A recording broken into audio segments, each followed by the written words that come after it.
Normally, when we want to do a table like this, we need to turn an effective rate into a nominal rate. So in Excel, we can use our nominal function.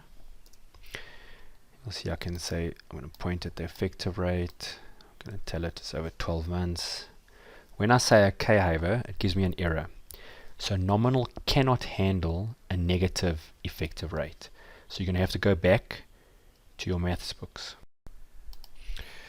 So what this will be is equals to 1 minus, I'm going to open two brackets, it's 1 plus that, just put the dollar signs on, to the power of 1 divided by 12, close it.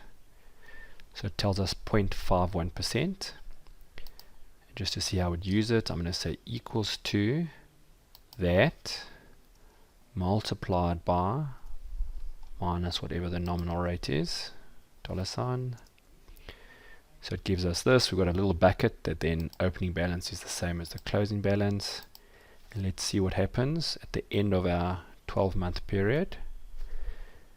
You'll see that the compounding results in it hitting exactly 94, which is exactly effectively a minus 6% growth, or in this case decline.